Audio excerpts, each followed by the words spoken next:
Selamat pagi saudara mahasiswa, tetap semangat dalam mengikuti perkuliahan biologi dan kimia di SD. Materi pada kesempatan kali ini akan kita bahas tentang transportasi, fotosintesis, dan respirasi pada tumbuhan. Nah, baik, materi pertama kita adalah tentang transportasi pada tumbuhan. Sebelum kita membahasnya, kita perhatikan dulu struktur tubuh tumbuhan di samping terdiri dari akar, batang, daun, buah, dan bunga yang dapat Anda perhatikan sebagai berikut. Semua bagian-bagian tersebut memiliki fungsi masing-masing dan saling berhubungan untuk melakukan proses atau sirkulasi pada tubuh tumbuhan.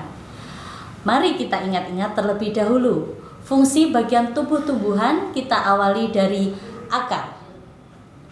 Akar berfungsi untuk menyerap air dan sari makanan atau zat hara dari tumbuhan. Selanjutnya terdapat batang. Batang berfungsi sebagai alat transportasi air dan sari makanan menuju daun dan seluruh tubuh tumbuhan. Struktur tubuh tumbuhan selanjutnya adalah daun. Daun berfungsi untuk proses fotosintesis pada tumbuhan sebagai penghasil zat makanan yang diedarkan ke seluruh tubuh dan oksigen yang dilepaskan keluar tubuh tumbuhan. Selanjutnya bunga. Bunga berfungsi sebagai bagian tubuh untuk melakukan pembuahan dan penyerbukan. Dan terakhir adalah buah. Buah sebagai hasil penyerbukan yang terdapat biji sebagai individu baru tumbuhan tersebut. Nah, selanjutnya setelah kita mempelajari beberapa bagian tubuh tumbuhan, mari kita perhatikan gambar berikut ini.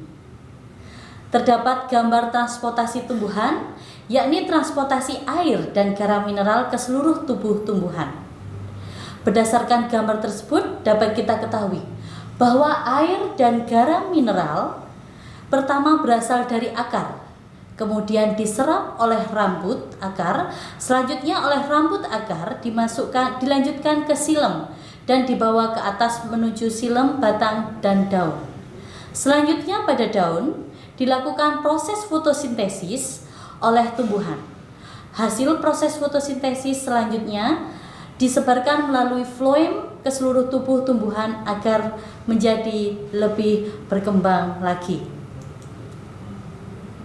Masih semangat ya saudara mahasiswa? Kita telah membahas tentang transportasi pada tumbuhan, yang pada akhirnya hasil transportasi tersebut digunakan oleh tumbuhan untuk proses fotosintesis.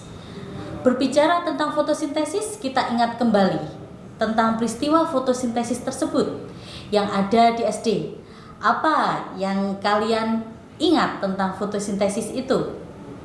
Ya, proses pemasakan makanan pada tumbuhan. Proses fotosintesis adalah proses pemasakan pada tumbuhan untuk menghasilkan zat makanan dan oksigen pada tumbuhan. Berdasarkan gambar tersebut, dapat kita ketahui bahwa proses fotosintesis adalah ketika karbon dioksida dan air dalam daun bertemu dengan cahaya matahari dan ditangkap oleh klorofil akan menghasilkan oksigen dan zat makanan yang dapat digunakan oleh tumbuhan. Selanjutnya lebih detail dapat kita lihat proses fotosintesis pada tumbuhan. Pada gambar di samping terdapat daun dan anatomi daun, yang di dalamnya terdapat struktur sel yang berisikan kloroplas. Di dalam kloroplas terdapat grana-grana. Ketika proses fotosintesis berlangsung, cahaya matahari akan masuk pada grana-grana tersebut, sehingga terjadi reaksi gelap dan reaksi terang sampai terbentuk hasil fotosintesis, yakni oksigen dan karbohidrat. Untuk lebih jelasnya, mari kita perhatikan penjelasan tentang reaksi gelap dan reaksi terang. Oke, selanjutnya kita akan membahas tentang reaksi gelap dan reaksi terang sesuai gambar di samping.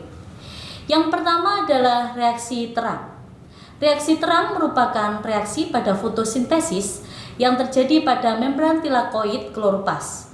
Reaksi terang sangat bergantung pada matahari dan reaksinya menghasilkan ATP, NADPH, dan oksigen yang dilepaskan ke udara. Reaksi terang berlangsung terlebih dahulu dan hasilnya digunakan sebagai energi pada reaksi gelap. Yang kedua, di sebelahnya siklus Kelvin atau reaksi gelap. Reaksi gelap ini adalah reaksi fotosintesis yang terjadi pada stroma kloroplas. Reaksi gelap seperti namanya tidak membutuhkan cahaya matahari dalam prosesnya dan tentunya tidak menggunakan pigmen klorofil juga karena klorofil merupakan pigmen yang menangkap cahaya. Reaksi gelap menggunakan ATP dan NADH hasil reaksi terang merupakan sumber energi untuk reaksi gelap. Reaksi gelap memiliki jalur reaksi yang disebut sebagai siklus Kelvin. Pada siklus Kelvin, NADPH dan karbon dioksida bereaksi menghasilkan karbohidrat dalam bentuk gula. Gula tersebut nantinya akan digunakan untuk membuat glukosa, pati, dan selulosa untuk membangun struktur tumbuhan. Jadi secara singkat, pada siklus Kelvin akan diubah CO2 atau karbon dioksida menjadi gula. Sedangkan pada reaksi terang akan mengubah H2O menjadi O2 dan juga ATP dan juga NADPH. Oke. Selanjutnya, setelah kita berbicara tentang fotosintesis, kita selanjutnya berbicara tentang respirasi tumbuhan. Hal lain yang terjadi pada tumbuhan adalah proses respirasi ini. Seringkali banyak orang berpikir bahwa tumbuhan hanya bernafas pada siang hari. Padahal tumbuhan adalah salah satu makhluk hidup yang sama-sama bernafas setiap waktu. Dapat kita lihat pada gambar di samping bahwa tumbuhan bernafas setiap waktu, baik siang maupun malam. Namun selama siang hari maupun malam juga akan mengalami proses respirasi. Namun selama siang tumbuhan tidak mengalami fotosintesis. Proses respirasi berlangsung seperti makhluk hidup yang lain, di mana dalam proses respirasi membutuhkan oksigen dan juga membakar bahan makanan atau karbohidrat yang dihasilkan oleh proses fotosintesis diubah menjadi karbon dioksida, air, dan energi. Sehingga dapat disimpulkan jika proses respirasi berbanding dengan proses fotosintesis. Oke, demikian penjelasan tentang materi tumbuhan, khususnya proses fotosintesis dan respirasi. Terima kasih.